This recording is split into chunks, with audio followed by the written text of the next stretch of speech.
Hello बच्चों, आज मैं कक्षा 11 और 12 के छात्रों और छात्राओं को हिंदी गद्य के विषय में इस वीडियो के माध्यम से पढ़ाएंगे।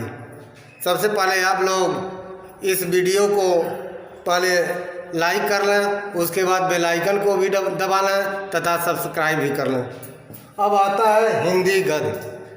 हिंदी गद्य क्या होता है? गद्य का हम यहाँ परिभाषा आपको लिखे हैं, ताल, लय, छंद एवं तुकबंदी से मुक्त। किससे? ताल, लय, छंद एवं तुकबंदी से मुक्त एवं वाक्यपूर्ण रचना को गद्य कहते हैं। ये आपको क्लासों में बताया भी गया होगा और हम भी बताए हैं, फिर आपके सामने यहाँ भी लिख दे रहे हैं। अब गद्य का अर्थ क्या होता है? गद्य का अर्थ होता है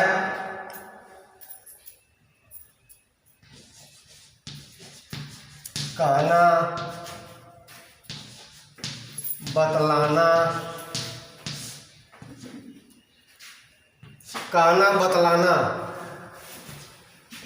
गद्य का अर्थ क्या होता है?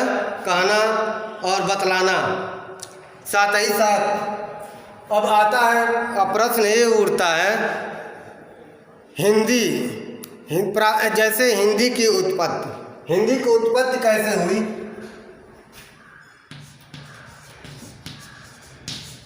हिंदी की उत्पत्ति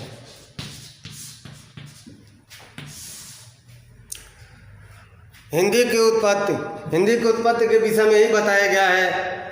हिंदी फारस के खाड़ी में रहने वाले अर्थात फारसी लोग सिंधु प्रदेशवासियों को हिंदू कहते थे और हिंदू से ही हिंदवी हुआ, हिंदवी से ही हिंदी हुआ। अर्थात यहाँ लिख दे रहे हैं, सिंधु है, सिंधु से हिंदू हुआ, हिंदू से हिंदवी हुआ और हिंदवी से हिंदी हुआ।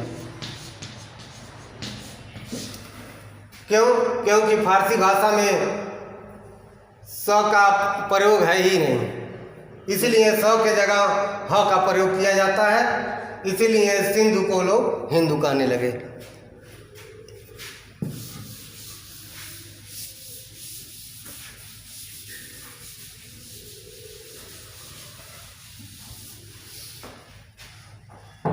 अब आता है भाषा का विकास क्रम।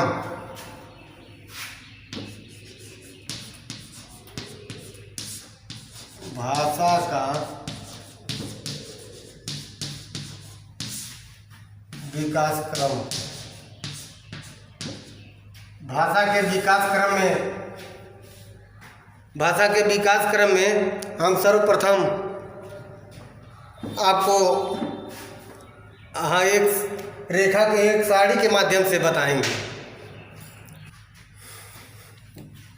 भाषा के विकास क्रम में सर्वप्रथम आपको हम ले चलते हैं प्राचीन संस्कृत, क्योंकि आर्यों की भाषा प्राचीन संस्कृत ही थी, आर्यों की भाषा संस्कृत थी, तो इसलिए प्राचीन संस्कृत यहाँ की पुरानी भाषा है।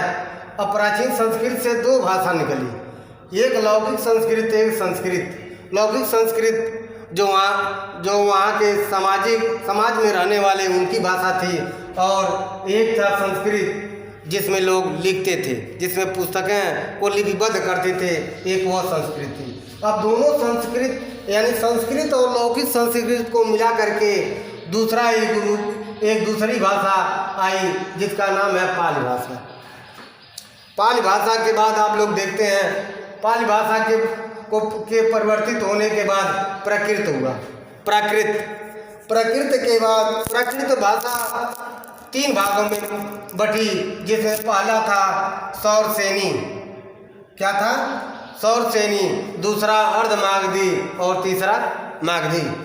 उसके बाद अर्धमागधी और मागधी को छोड़ देते हैं। सौरसेनी से नागर और अपभ्रंश उत्पन्न हुआ। सौरसेनी से नागर अपभ्रंश उत्पन्न हुआ। अब नागर अपभ्रंश को दो भागों में बांटा गया है। पहला है पश्चिमी हिंदी, दूसरा है पूर्वी हिंदी। नागर अपभ्रंश को दो भागों में बांटा गया है, पश्चिमी हिंदी और पूर्वी हिंदी। पश्चिमी हिंदी और पूर्वी हिंदी दोनों को मिलाकर तब हिंदी भाषा सामने आई, जिसे आधुनिक हिंदी गद्य कहा जाता है। अब हिंदी गद्य के विकास में हिंदी गद्य का विकास में बोलियों का महत्वपूर्ण स्थान, अब उसको लिखने जा रहे हैं।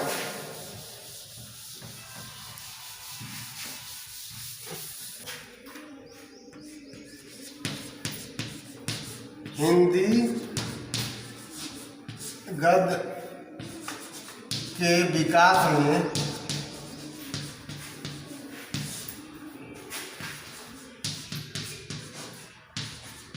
महत्वपूर्ण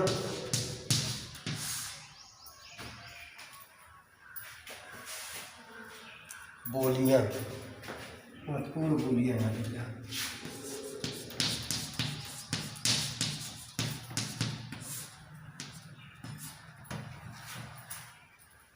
महत्वपूर्ण बोलियां पहला क्या है? पहला आप देखेंगे खड़ी बोली।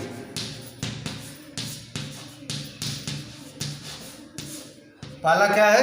खड़ी बोली। अब दूसरा देखेंगे ब्रजभाषा।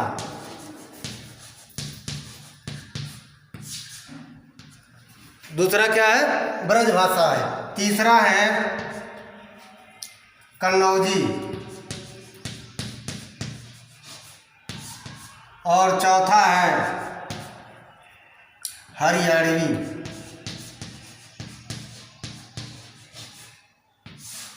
इसके बाद यहाँ आते हैं, पांचवा है अवधी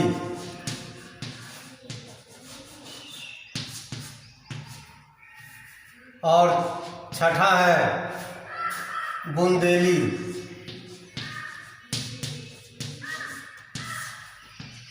और सातवां है बघेली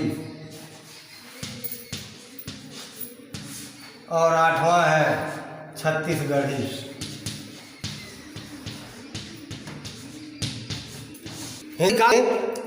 ये 8 बोलियां महत्वपूर्ण स्थान रखती हैं, अर्थात ये उनका एक आधार है। जैसे इसमें कौन कौन है?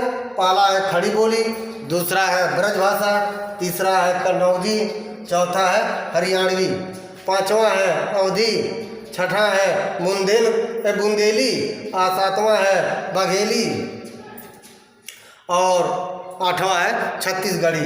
इन बोलियों के अलावा भी 4 बोलियां और हैं।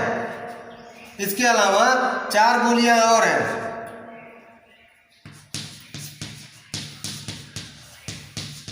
इसके अलावा 4 बोलियां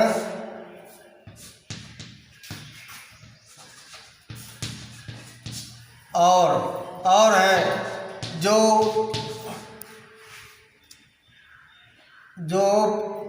हिंदी की प्रतिनिधित्व करती हैं।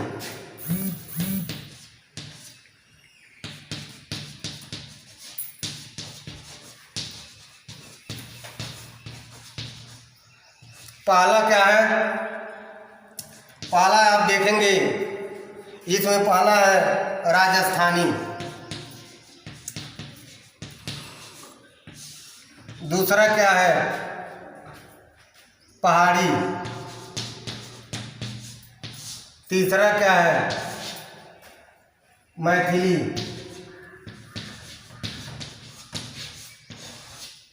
और चौथा है भोजपुरी। अर्थात हिंदी के विकास में इन 8 बोलियों के अलावा ये 4 बोलियां भी अपना महत्वपूर्ण स्थान रखती हैं, जिसमें राजस्थानी है, पहाड़ी है, मैथिली है, भोजपुरी है।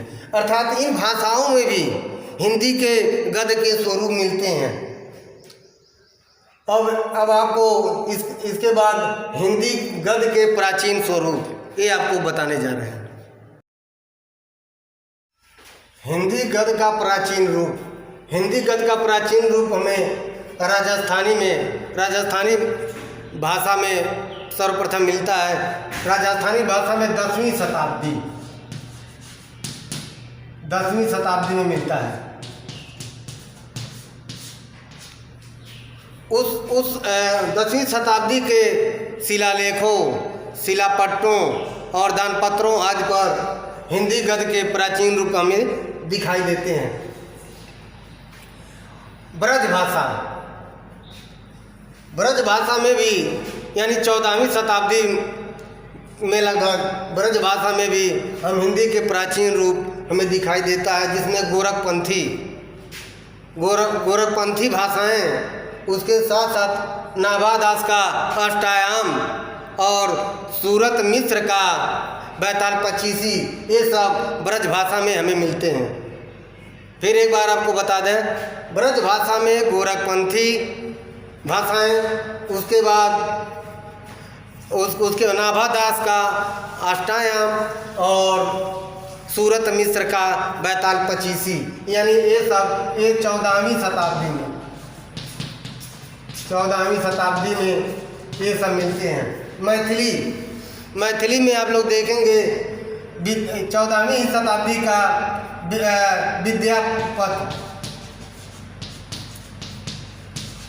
विद्यापद को मैथिल कोकिला भी कहा जाता है। तो विद्यापद की 2 रचनाएं हमें मिलती हैं, कीर्तिलता और कीर्ति पताका। कीर्ति है ना,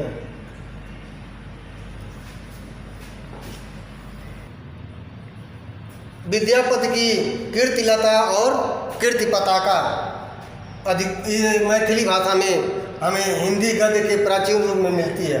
उसके बाद आता है खड़ी बोली। खड़ी बोली को देखा जाए तो खड़ी बोली प्राचीन रूप में मथुरा, दिल्ली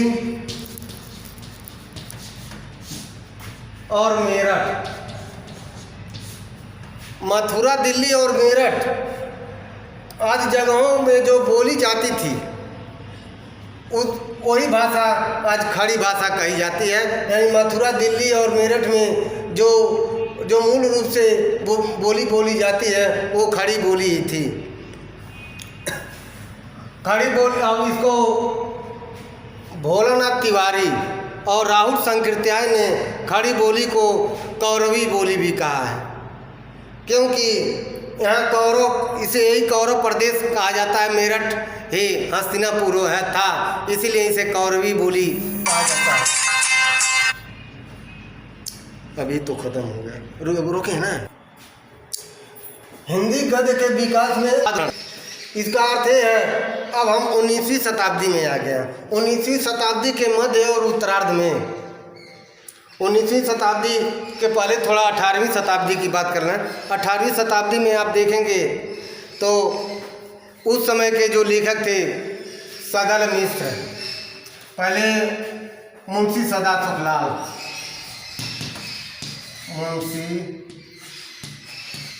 सदा सुखलाल, उसके बाद मुंशी सदा सुखलाल के बाद आते हैं लल्लू लाल, उसके बाद आते हैं इंसा अल्लाह खां, इसके बाद आते हैं सदल मिश्र,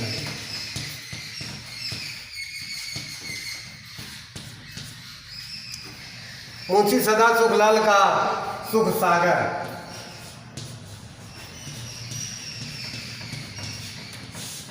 मुंशी सदा सुखलाल का सुख सागर है। लल्लू लाल का प्रेम सागर है। इंसा अल्लाह खां का रानी केतकी की कहानी, और सदल मिश्र का नासिकों पर ख्याल। यानी देखा जाए आधुनिक हिंदी के पहले ये जो मुख्य रूप से चार लेखक थे।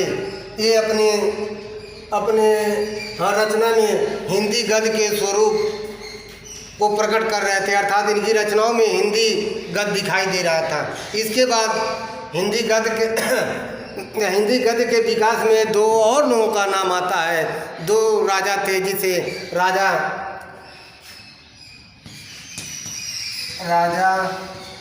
शिव प्रसाद सितारे